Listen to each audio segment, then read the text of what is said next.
Hi, everyone. I wanted to send your comments through a YouTube video instead of creating a narrative on Cougar courses where it might be confusing or misinterpreted. So this looks great. I love what you've done, everything that you have included here. It's very visually appealing. It's a little bright, but I think it's visually appealing and it's spaced out. It's a really informational infographic. You talk about what anxiety actually is.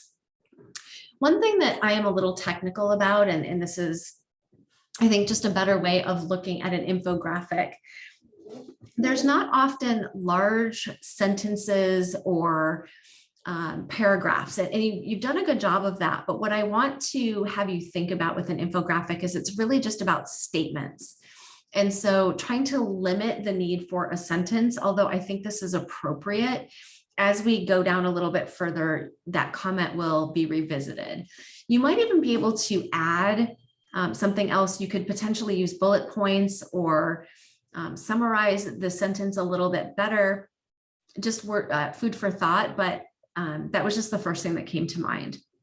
This is great.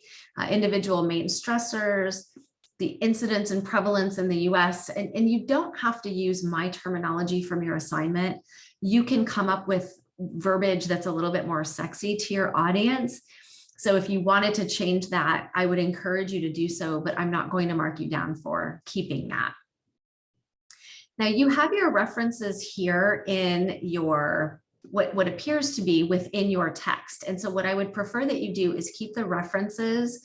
So this larger terminology for lower in your infographic, and just simply use a number system. So you can use a superscript number that would go at the end of your statement here so that we could find it lower on in your reference section. So just similar to a research paper. Who is affected or at risk? You've done a great job here, undergraduate female students.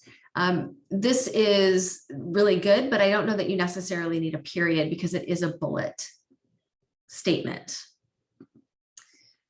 Some of the infographic, there's a lot of space. So if you do need to condense it a little bit, you could do that. Again, it's not a negative. It was just something that I noticed as I was going throughout. Again, same comment with your references. So all references should be at the very bottom, and you can reference throughout by using a superscript number. Say, for example, signs and symptoms. You don't need a colon. You could just simply use your superscript number here at the top. A technical thing, and it's really about the visual here. You have your bullet points all the way over to the left-hand side, but your text is centered. And so this really visually doesn't look well put together. So if you wanted to bring all of it over to the left side, you could do that. However, I do think it looks good centered. So, figuring out a way to make that look a little bit better. If you're going to keep it centered, you don't necessarily need the bullets. But you could try it and see what it looks like. The one thing that I don't think is attractive here is this statement here, the isolation from family, friends, and classmates.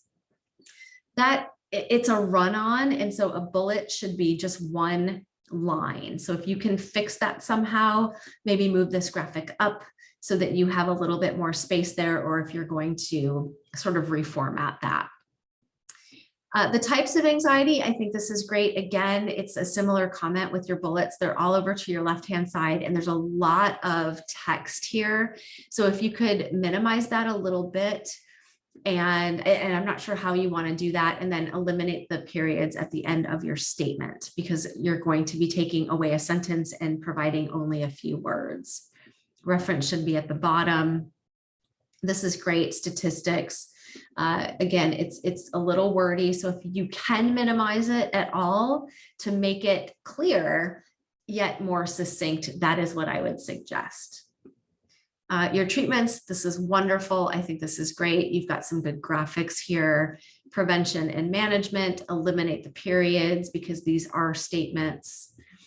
Try to limit the sentence a little bit more, and then well done. So all of this could be moved up just a little bit, and you could include your reference in a very small section down here. It could go all the way across, but you don't need to include very long links. If you are including references from a website, you could just reference the website, for example, but your references should be at the bottom, not in the body of your infographic. Overall, this looks really great. Some minor things to work on. I will give you until Friday at 11:59 p.m. So please submit by Friday. That's November 5th. I will review your revisions over the weekend. And if I have any questions or comments, we can meet on Monday. So let me know if you have questions. Happy revising and good job, everybody. Very good. Take care.